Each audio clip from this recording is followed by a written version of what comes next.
The air thickened, as if the very atmosphere was conspiring against him. David could feel the weight of the fog pressing down on his shoulders, making each breath a laborious task. The dimly lit hallway seemed to stretch on forever, shrouded in an eerie mist that distorted his vision and played tricks on his mind. A low hum vibrated through the floor, a sound so subtle yet so pervasive that it seemed to resonate with the very core of his being. It was as if the building itself was alive, its ancient bones creaking and groaning in response to some unseen force. David stepped back from the hallway, a sense of wrongness clinging to him like cobwebs. He had always been sensitive to the atmosphere of a place, and this one screamed danger. The shadows seemed to move of their own accord, and the silence was so complete it was almost deafening. He had been exploring the abandoned hospital, its silence both alluring and unsettling. The stories he had heard about this place had drawn him in, tales of ghostly apparitions and unexplained phenomena. But now, standing in the heart of it, he wished he had never come. Now he wished he had heeded the warnings. The locals had told him to stay away, that the hospital was cursed. But he had dismissed their superstitions, confident in his skepticism. Now, that confidence was crumbling, replaced by a growing sense of dread. The peeling paint and rusted gurneys suddenly seemed less menacing than this corridor. The decay of the building was a tangible thing, something he could understand and rationalize, but the feeling of being watched, the sense of an unseen presence lurking just out of sight, was something else entirely. He took a tentative step back towards the room he had just left. Empty. Gone. The room that had been there moments before had vanished, replaced by an impenetrable darkness. It was as if the building was shifting around him, changing its layout to trap him. The door had vanished, replaced by the same sickly yellow wallpaper that stretched endlessly in both directions. Panic tightened its grip. He spun around, searching for any sign of an exit, but all he saw was the same oppressive yellow closing in on him from all sides. His heart hammered against his ribs, each beat a painful reminder of his growing fear. He could feel the blood rushing in his ears, drowning out the low hum that still vibrated through the floor. His breaths came in short, shallow gasps, each one a struggle against the rising tide of panic. He was trapped. David ran. His footsteps echoed through the empty corridors, a frantic rhythm that matched the pounding of his heart. He didn't know where he was going, only that he had to keep moving, had to find a way out of this nightmare. He had to find a way out. This couldn't be real. It had to be some kind of hallucination, a trick of the mind. But no matter how many times he told himself that, the fear remained, a cold, hard knot in the pit of his stomach. Each turn led to another identical hallway, the same oppressive yellowness closing in on him. It was as if the building was a living maze, designed to confuse and trap him. He could feel his sanity slipping away with each step, the walls closing in on him, the air growing thicker and harder to breathe. The hum grew louder, a constant drone that seemed to burrow into his skull. It was a sound that defied explanation, a low, insistent vibration that seemed to come from everywhere and nowhere at once. It was driving him mad, a relentless assault on his senses. His breath came in ragged gasps, each one a desperate attempt to draw in enough air. He could feel the walls closing in on him, the yellow wallpaper pressing against his skin, suffocating him. He had to get out, had to find a way to escape this nightmare. He was lost in a maze of his own nightmares. Each turn, each step, only led him deeper into the labyrinth. The walls seemed to shift and change around him, the yellow wallpaper a constant, oppressive presence. He could feel his sanity slipping away, the fear consuming him. He had to find a way out, had to escape before it was too late. The wallpaper seemed to pulsate, its texture shifting before his eyes. He ran his hand along its surface, rough, unnatural. The air tasted stale, heavy with the scent of dust and something else, something vaguely metallic. His stomach churned. He had to get out. Days blurred into nights, or was it nights into days? Time had lost all meaning. He wandered the endless corridors, his hope dwindling with each passing moment. He tried to retrace his steps, to find a pattern, a way out, but it was useless. The Backrooms, as he had come to think of this place, mocked his every attempt. Exhaustion gnawed at him. Hunger was a constant ache. He found puddles of stagnant water, the only source of sustenance in this desolate wasteland. Each sip filled him with a mixture of revulsion and desperate gratitude. He was alone, trapped in a nightmare with no end in sight. Then came the sounds, faint at first, like whispers carried on the wind. He stopped, holding his breath, straining to hear. The hum had faded, replaced by an eerie silence that pressed in on him, and then he heard it again, a shuffling, dragging, coming from the shadows ahead. He pressed himself against the wall, his heart pounding in his chest. His eyes darted back and forth, searching the darkness. He could make out a shape now, tall and gaunt, its edges blurring into the shadows. It moved with an unnerving fluidity, gliding over the carpet without a sound. He didn't wait to see more.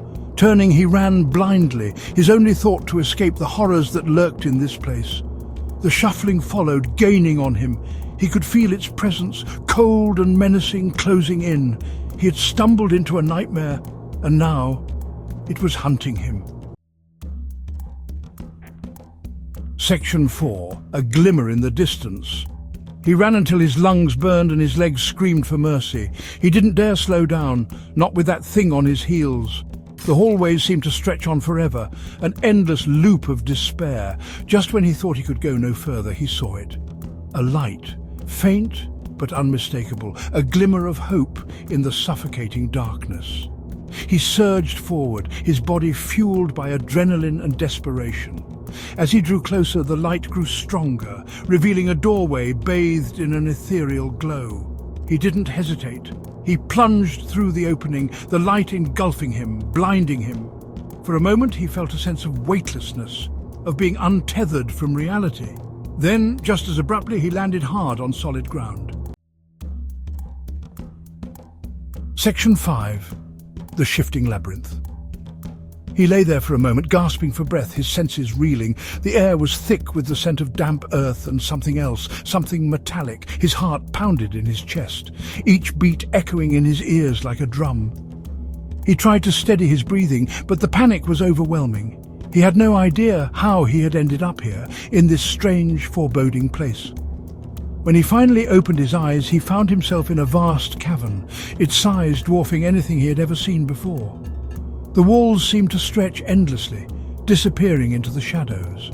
The cavern was illuminated by an eerie green glow, emanating from strange bioluminescent plants that clung to the jagged rock formations. The ceiling was lost in shadow, giving the impression that the cavern was a bottomless pit, a void that could swallow him whole. He felt a shiver run down his spine as he took in his surroundings. Strange bioluminescent plants cast an eerie glow over the jagged rock formations that jutted out from the floor. Their light was both beautiful and unsettling, casting long, twisted shadows that seemed to move on their own. The air was thick and humid, heavy with the scent of decay. It clung to his skin, making it difficult to breathe. He could taste the dampness in the air, a mix of earth and rot that made his stomach churn. He had escaped the endless yellow, but he was far from safe. This new environment was just as disorienting, just as terrifying. Every shadow seemed to hide a threat, every sound a potential danger. This new environment was just as disorienting, just as terrifying. The walls seemed to close in on him, the shadows playing tricks on his mind. He could feel his sanity slipping away, the fear taking hold. He could hear the echo of screams in the distance, a chorus of torment that sent chills down his spine. The sound was faint, but it was enough to make his blood run cold. He wasn't alone in this place, and whatever else was here, it was suffering. A chorus of torment that sent chills down his spine. He could feel the fear creeping up on him, threatening to overwhelm him. He had to stay focused, had to find a way out. He had to find a way out before whatever lurked in this subterranean labyrinth found him. He couldn't afford to stay in one place for too long. He had to keep moving, had to stay ahead of whatever was hunting him. Before whatever lurked in this subterranean labyrinth found him, the thought of being caught, of being trapped in this place forever, was too much to bear. He had to find a way out, no matter what. He stumbled through the cavern, his footsteps echoing off the damp walls. Each step was a struggle, the uneven ground making it difficult to keep his balance. He could feel the weight of the darkness pressing down on him, making it hard to breathe. His footsteps echoing off the damp walls.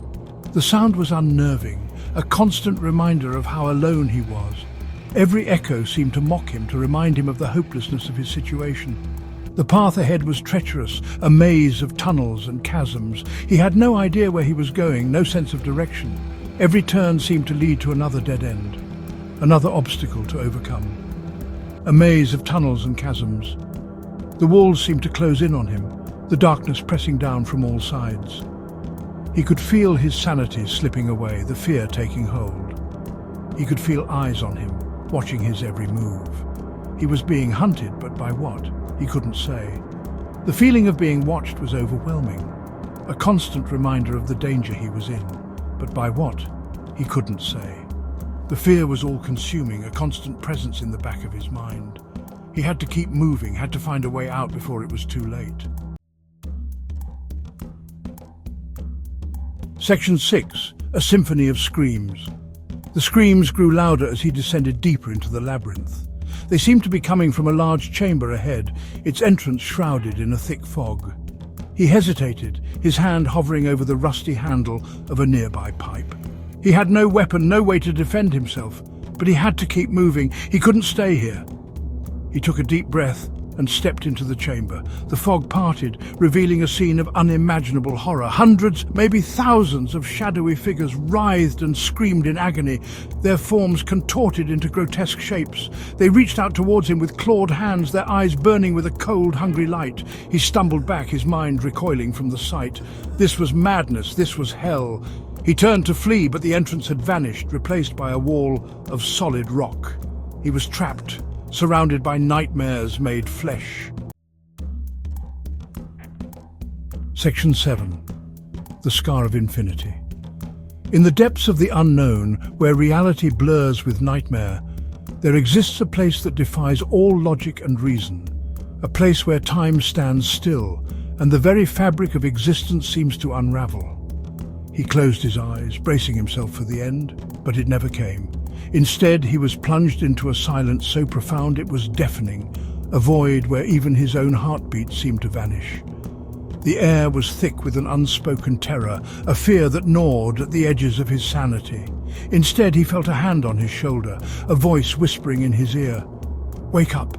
The words were a lifeline, pulling him back from the brink of madness. He opened his eyes, but the darkness remained, a suffocating shroud that refused to lift. He opened his eyes to find himself back in the hospital, the familiar scent of antiseptic filling his nostrils. The sterile environment was a stark contrast to the oppressive darkness he had just escaped, yet it offered no comfort. The walls seemed to close in on him, the silence of the empty corridors echoing his own isolation. He was lying on the floor, his body trembling, his clothes soaked in sweat. Every muscle ached as if he had been running for his life. The cold tiles beneath him were a harsh reminder of the reality he had returned to, yet his mind was still trapped in the nightmare. It had all been a dream. Or had it? The line between reality and illusion was so blurred that he could no longer tell where one ended and the other began. The shadows seemed to move on their own, whispering secrets that he could almost, but not quite, understand. He staggered to his feet and stumbled out of the hospital, the sunlight blinding him after the endless darkness. The world outside was vibrant and alive, a jarring contrast to the lifeless void he had just escaped. Yet even in the light, he felt the shadows clinging to him, a constant reminder of the horrors he had faced. He never spoke of what he had seen, but the experience left an indelible mark on his soul. The memories were a scar, a constant reminder of the abyss he had glimpsed. Every shadow seemed to hold a piece of that darkness, every whisper a fragment of the terror that had consumed him. He had looked into the abyss, and the abyss had looked back. The encounter had changed him in ways he could not fully comprehend. It was as if a part of him had been left behind in that dark, twisted place, forever lost to the shadows. He knew with a certainty that chilled him to the bone that the Backrooms were real. The place he had stumbled upon was not a mere figment of his imagination, but a terrifying reality that existed just beyond the veil of the known world. And he knew that he was not the first, Nor would he be the last to find himself trapped in its nightmarish embrace. And he knew that a part of him would forever be lost in that endless, terrifying maze. The Backrooms had claimed a piece of his soul, a fragment of his very being, and he would never be whole again. The scar of infinity was etched into his mind, a haunting reminder of the darkness that lurked just beyond the edge of reality.